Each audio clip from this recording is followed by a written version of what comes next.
Top of the morning, Dan and Amy. So the campaign has been joined. Campaign for Illinois Governor, State Senator Sam McCann from Macoupin County. His district runs from Macoupin County along the border to central Illinois, to Sangamon County. He was a supporter of organized labor. Supported legislation advanced by the public sector unions that put him at odds with the Republican caucus and Governor Rauner. And now, rather than run for re-election as state senator, as we talked to him several weeks back, he has chosen to run as an independent candidate for governor under the Conservative Party banner.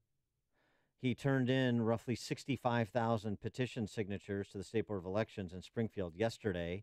That's 40,000 more than a third-party candidate needs. So that's a significant amount of signatures he got in a relatively short period of time. Shows there's an appetite out there for another candidate. Well, I'll tell you, I've seen some polling in northwest suburban Cook County, for example, where I would hazard to say they don't know who Sam McCann is yet.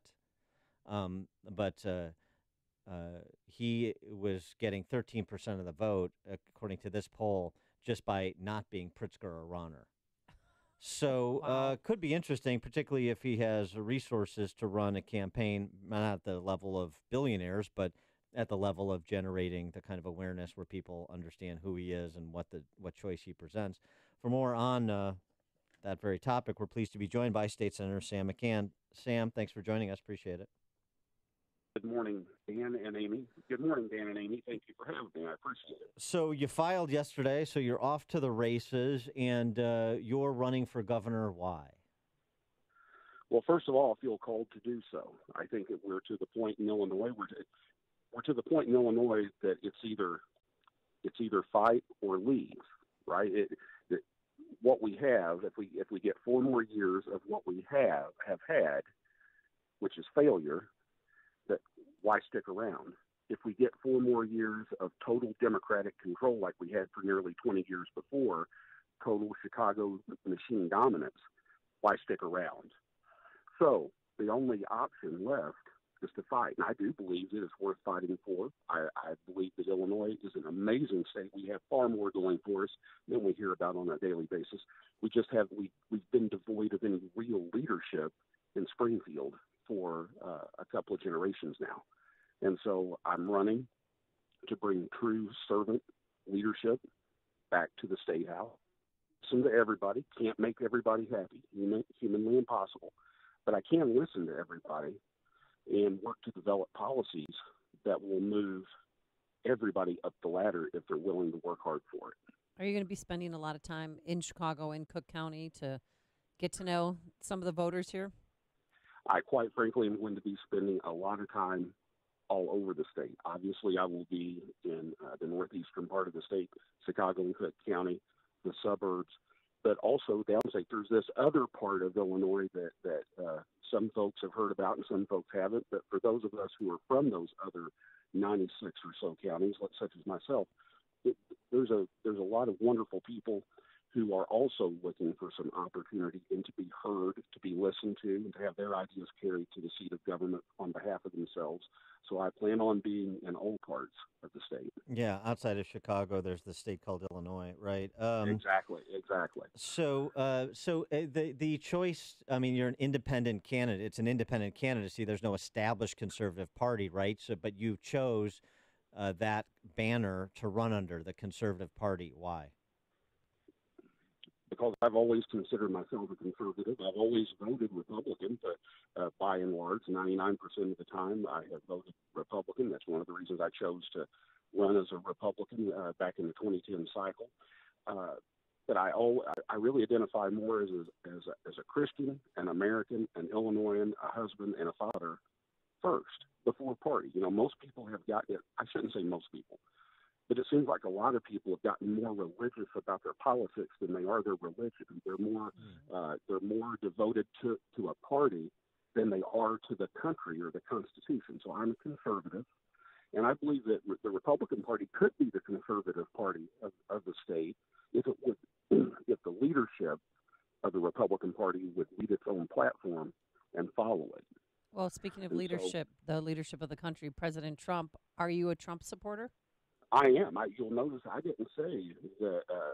I didn't say the National Republican Party. I said the Illinois Republican Party. You're right. I think the National Republican Party is doing pretty well, especially under the leadership of President Trump. It's the Illinois Republican Party under, I guess we could call it leadership. I could probably come up with a few other words. I'm not sure I could use them on the radio to describe what we've had for the last few years when it comes out of the highest portions of the hierarchy of the Illinois Republican Party. I mean, we have an Illinois Republican governor a Republican governor who refuses to meet with or utter the name of the Republican president. After 8 years of Obama, we get a Republican president. Now we have a Republican governor, and he won't even say his name. And he's afraid to say his name because he doesn't stand for anything that the Republican platform stands for. I don't even know why Madigan and the Chicago Machine are running Pritzker or anyone else. I think Bruce Brown has been probably one of the finest progressive governors that the state of Illinois has ever had. They've gotten more accomplished under Rauner than they could have ever dreamed of accomplishing under Blagojevich or Quinn or if Pritzker were to win. With respect to your candidacy, you know conspiracy theories abound, right? That you're a Madigan plant, you're put up as a third-party candidate to take votes away from Pritzker to ensure his victory, that you're being financed by the public sector unions, with which you do have a close relationship. You have taken money from the public sector unions. A lot of Republicans have. Not something I encourage, but that's a fact. And so how do you address those theories that you're, doing somebody else's bidding and you're backed by the public sector unions and essentially the Democrats? First of all, I'm doing this, as I said earlier, as a calling. I believe it's the right thing to do. I believe my state needs me. I believe my family needs me to step up as the head of my family. I believe my community needs me. I believe my county needs me. I believe my state needs me. Not because I'm the most qualified person for the job in Illinois. I don't believe I am. I think there are plenty of more qualified people to be governor of Illinois and who would do a fantastic job. Unfortunately, none of them stood up.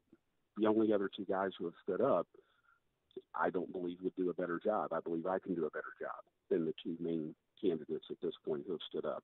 So to address all of that, I haven't received any, again, as you pointed out, Dan, many Republicans, especially downstate Republicans where the state facilities have taken contributions from public sector unions. And first of all, just because somebody gives me a contribution doesn't mean that that's how I'm going to vote. True. I think true. that's offensive. Quite frankly, that's offensive, right? I mean, you brought this up in our last interview. There have been several votes that I have not voted the way unions have wanted me to vote, or business have wanted me to vote. Maybe a business entity gave me a contribution, and I didn't vote the way they. My vote isn't for sale. The office isn't for sale. If you want to support me with a check, that's great. I appreciate it. But at the end of the day, I'm going to use my 4C formula to figure out how I'm going to vote, and I'll take this same formula to the second floor of the Capitol building. And first comes the Constitution. If it's not constitutional, I don't even go to the next 3 Cs, and then the next one comes down to my conscience, my constituents, or the people, and then the 4th C is a healthy dose of common sense. So that's how I vote. So that being said, how do I address these people who say that this is public sector unions? Well, guess what? I haven't received any contribution or really any contact from public sector unions in a long time. In case you haven't been paying attention, they've endorsed Pritzker, as I told you the last time we interviewed 2 months ago, that they would, and they have. And I assumed they would, and they did. The only entity, the only union entity that I've gotten any support from in this run is Local 150, and I'm thankful. Thank God they have given me that support. And for all the conservatives listening out there, if you would like to change that dynamic and add something to the mix, we'll be happy to take that contribution. And thank God. Yeah, remind us where we can make a contribution, or what's your website? McCannforIllinois.com. McCannforIllinois.com. Thank God that Local 150 realized that 50% of their union members are conservatives and or Republicans, and they want to give them a choice. They don't want to just give money to somebody that their members, half their membership, can't support. Thank God. I wish more organizations organizations, whether they be organized labor or from the business community, if they would understand that this isn't just a binary choice. You know, the Constitution doesn't use the word Democrat, doesn't use the word Republican, doesn't use the term political party. The two major parties have made us believe that this is a binary choice. And why have they made us believe that? Because it benefits them to make us believe that. Nowhere in the Constitution, and I don't believe anywhere in the thought processes of the Founding Fathers that they believe that this should ever come down to a binary choice where one guy is sitting at the top of one pyramid and another guy is sitting at the top of another pyramid, and they're each amassing power unto themselves. This should be about a government of, by, and for the people, and by definition, it takes more than a two-party system. But the two-party system is, we talk about how we need a two-party system. We've had a one-party system in Illinois too long. No, we've had a two-party system. That's the problem in Illinois. It's not broken; it's fixed. Yeah, someone once said. Parties said fixed that. it a long time ago, right? They fixed it a long time ago. Just We're to, out to unfix it. Yeah, just to establish a baseline, Local 150, operating engineers, it's one of the trade unions. So Sam, if you're not going to be supported by the public sector unions because they're with Spalding, and if you're not going to be supported by the billionaire class that's more inclined to be with Ronner to the extent they participate at all, how do you put together the resources necessary to run a competitive campaign? Or is the goal here just to establish the Conservative Party as a third party candidate, a third party party, so you can lower the ballot access requirements and have Conservative Party candidates running into the future? What's the goal here? What you just said there is as the alternative is a secondary goal. That it is, but it is not the primary goal. The primary goal in the 2018 cycle is to become, for myself to become governor, and Aaron Marine to become lieutenant governor of the state of Illinois. Aaron is my running mate. We believe that this state cannot withstand 4 more years of the combine's control. Now, it would be nice that if I guess as a secondary factor, as a secondary goal, if we can lower that threshold for third parties to get on the ballot, that is awesome. That is a fantastic benefit. And what's the background of your running mate? He is actually a combat Marine Corps veteran. He currently works for the state of Illinois at the Department of Revenue. He is an you're again, Dan, this comes back to, I remember you and I having a conversation in McCoupin. Actually, I think where we were at was right on the McCoupin-Montgomery County line at the Holiday Inn, the old Holiday Inn there at Litchfield, and when you were running for governor back in 2010. And I remember asking you your stance on right to work, and you told me at that time that you weren't for right to work because you didn't particularly care for public sector unions. Excuse me, I'm losing my voice. As you might imagine, yesterday and today have been a little busy, and I apologize. That you weren't necessarily overly enthused about public sector unions, but you thought the trade unions had some real benefit to the conservative movement. That being said, in downstate Illinois, all over the state, in all portions of the state, but I would say probably more heavily concentrated in downstate, Aaron is a very, very typical downstate conservative. He's a veteran. He's very conservative in his social views. He's very conservative in his fiscal views. He works for the state of Illinois. They have a veterans preference hiring program.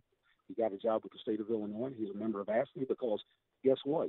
Guys like, he and I have had conversations over the last year or two, and as he has said to me, I wasn't altogether sure about whether I should pay the dues or not.